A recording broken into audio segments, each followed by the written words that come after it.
अंतर्राष्ट्रीय योग दिवस के उपलक्ष्य में आप सभी को स्वामी ज्योतिर्मयानंद आश्रम की ओर से हार्दिक शुभकामनाएं। और हम एक योग का एक संक्षिप्त अभी हम परिचय देंगे। योग का तात्पर्य जुड़ना और दूसरी ओर है वियोग भी होना, जिसे वो भूल चुका है उससे तो जुड़ना है, और जिसे वो पकड़े हुए हैं उसको उसका वियोग करना है। अर्थात जीवात्मा परमात्मा को भूल चुका है, उससे मिलन होना है तो योग हो गया।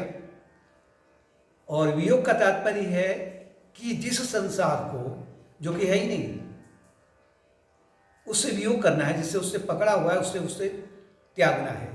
त्यागने का तात्पर्य आप भौतिक जगत को नहीं त्याग सकते हैं। ये योग है। लेकिन कुछ लोग योग को केवल कुछ आसनों तक सीमित कर लेते हैं। कुछ लोग समझते हैं कुछ हमें सिद्धियां प्राप्त हो जाएं कि लोगों के आगे हम चमत्कार दिखा लें। ये वास्तव में योग नहीं है, ये तो और भी उल्टा उलझने वाली बात है। खैर ठीक है, आसन प्राणायाम जो है वो अच्छी बात है और उसका आवश्यक भी है। लेकिन चमत्कार जो है थोड़ा सा ये फिर वो परमात्मा से वियोग ही कराएगा, संसार से आसक्त कराएगा, संयोग करवाएगा। हम सीधे जाते हैं भी। अगर आप अपने शरीर को देखें तो आपका जो शरीर है ना, इसमें जो भी अवयव आए हुए कहां से आए हैं?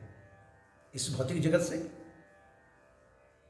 अन्न है, जल है, इत्यादि है, जो भी आया यहीं से आए ना। और आपका शरीर उसे उसका उपयोग करने के बाद में फिर उसको त्याग देता है। तात्पर्य, अगर आप इसे कहने में आपको कोई भी हर्ज नहीं होना चाहिए कि अगर मैं शरीर हूं तो मैं समस्त में ही हूं, जल में ही हूं, पृथ्वी में ही हूं, पर्वत में ही हूं, चींटी में ही हूं। अब दूसरी थोड़ा सा गहराई में और पहुंचे, सूक्ष्म शरीर के स्तर पर, मन के स्तर पर। ये जो आप कह रहे हैं ना कि मैं शरीर हूं, मैं इत्यादि हूं, मैं दुखी हूं, ये किसके माध्यम से कह रहे हैं? ये आप मन के माध्यम से कह रहे हैं। अगर मन नहीं होता तो आप ये नहीं कह पाते। लेकिन ये जो मन आपका इंडिविजुअल माइंड है, शरीर को तो हम, जो इंडिविजुअल फिजिकल बॉडी है उसे हम क्या बोलते हैं? विश्व। और ब्रह्मांड को हम बोलते हैं विराट। अगर मैं विश्व हूं तो मैं विराट हूं। अब मानसिक स्तर पर इसे कहते हैं, मन को कहते हैं तेजस। तेजस का तात्पर्य है जो कुछ भी आपकी एक्टिविटीज हैं वो मन के द्वारा होती है, मन के प्रकाश से होती है। लेकिन मन का भी कोई स्रोत है जो जिसे कहते हैं हिरण्यगर्भ, कॉस्मिक माइंड। जो मन आपका आया है उसका भी तो कोई मूल स्रोत होगा ना, तो वो कॉस्मिक माइंड है, हिरण्यगर्भ है। तो ये आपको कहने में कोई हर्ज नहीं होना चाहिए कि मैं अगर मन हूं तो मैं ब्रह्मांडी मन भी हूं, अगर मैं तेजस हूं तो मैं हिरण्यगर्भ हूं। और फिर और गहराई में जाते हैं आप, तो वहां पर तो वो जीवात्मा पृथक है ही नहीं उस विराट रूप से। इसे जानने के लिए आपको योग मार्ग का पालन करना पड़ता है, वो संपूर्ण योग। अगर आप अनुभव करेंगे तो मनुष्य के व्यक्तित्व के 4 पक्ष हैं, 4 aspects of human personality: reason, emotion, will and action. विवेक पक्ष, भाव पक्ष, संकल्प पक्ष और कर्म पक्ष। विवेक का तात्पर्य आपका बुद्धि से है। बुद्धि के माध्यम से आप बुद्धि को एक सकारात्मक दिशा की ओर ले जाते हुए कि आपको अब आत्मा अनात्मा में, जड़ में चेतन में, सत्य में असत्य में, ये अंतर करने के लिए आपको प्रयास करना चाहिए विचार और चिंतन के माध्यम से, श्रवण के माध्यम से, जिसे हम कहते हैं ज्ञान योग। दूसरा योग का पक्ष है भाव पक्ष।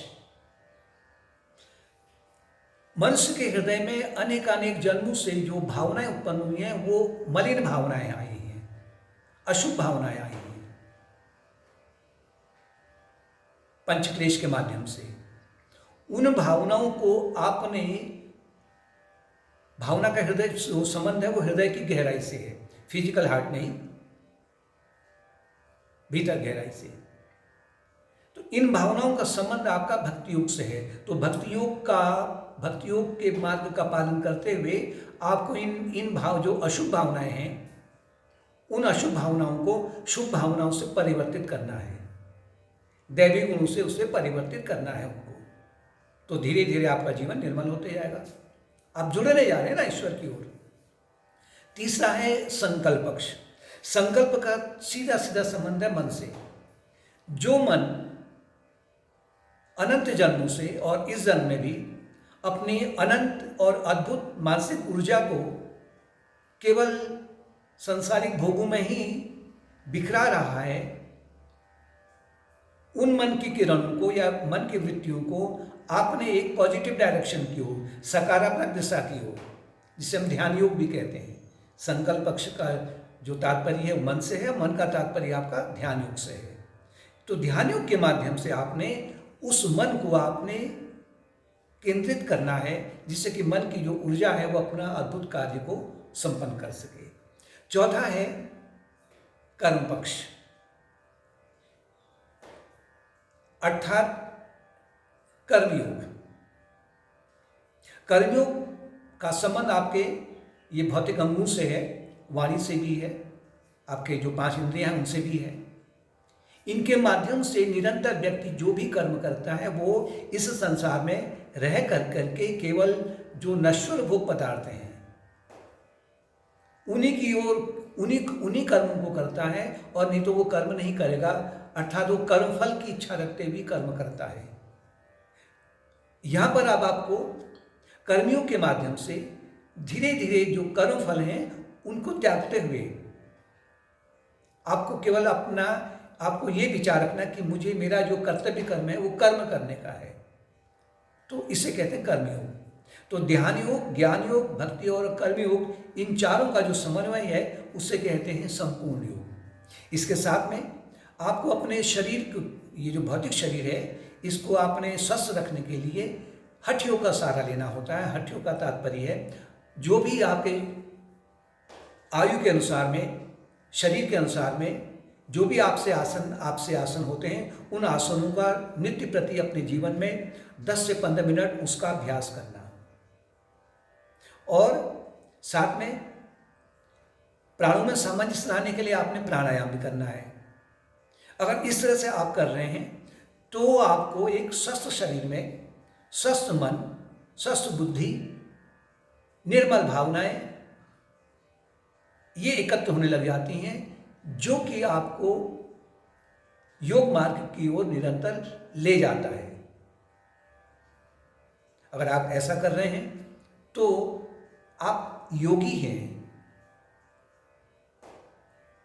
छोटा सा भी अभ्यास इस मार्ग की ओर करने वाला वो योगी है। और इस योगी के लिए आपका कोई भी आपका व्यवसाय क्या है, आपकी आयु क्या है, आपकी जाति क्या हुई है, आपका स्थान कौन सा है, इससे कोई भी सरोकार नहीं है।